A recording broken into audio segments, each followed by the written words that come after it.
let's see, what's another? So this one wasn't a gimmick change, but something happened, and this one actually pissed me off. It kind of offended me a little bit. So you remember the tag team, the Ascension from the NXT days?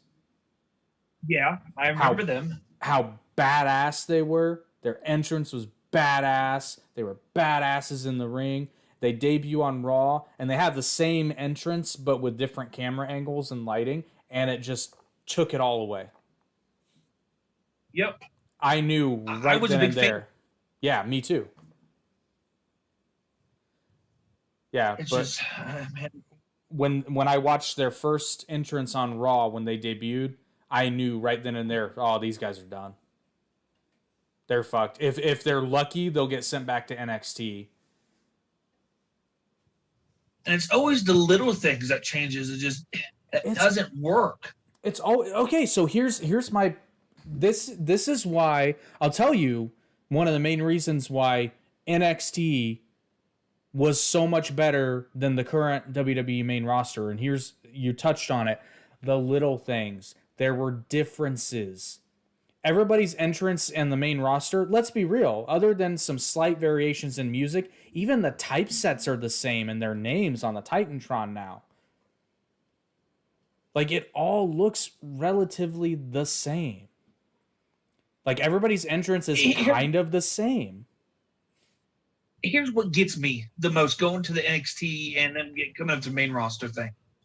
If you are building a character, a gimmick, a wrestler in general as NXT, as a wrestling fan, you're probably going to watch Raw or SmackDown too.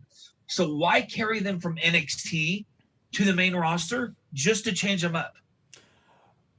I think honestly, because and this is kind of, I'm not going to say our fault, but we have a little bit of a preconceived notion because we watched NXT and the main roster.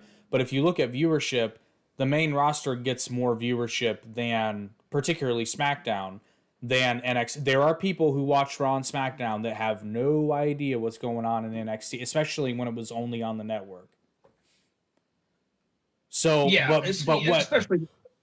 But what WWE was doing that was so stupid is NXT was their proving ground, because the NXT fans were going to watch NXT regardless. But they told you whether or not something was working. And this is why it was so ingenious. Because since it was on the network, you had hardcore fans only watching it. So they were going to watch it no matter what. But if something wasn't working, you had a chance to retool it, repackage it. And they did several times.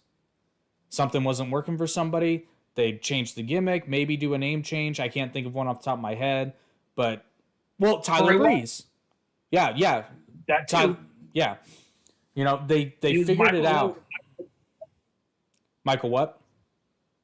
Was it Michael McGill? Couldn't remember what it was. I think it was Michael McGillicuddy or something like that. And then he's Bray Wyatt. Oh no. It's just Bray was Curtis Axel. Mr. Perfect. Yeah, Curtis Axel. My bad. Yeah, Bray Wyatt was Husky Harris. Yep, Husky Harris.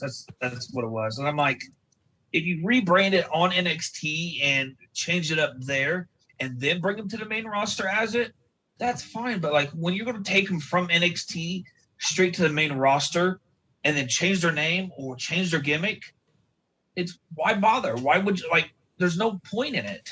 Yeah, after you've spent a year or two building it up, it just made no sense. And the other part of it too is NXT, like everybody knew NXT was their developmental. So I mean, the audience would have been more forgiving, but frankly, the wrestling was 10 times better on that show than their main roster. Yep. I mean, everything was just better, but everybody's entrance wasn't the exact same thing, and they would play with different camera angles, and they would, you know, light it differently, and everything had kind of just a different feel to it. Like, they basically, I equated it to WWE made their own Ring of Honor. Yeah, in a way, yes.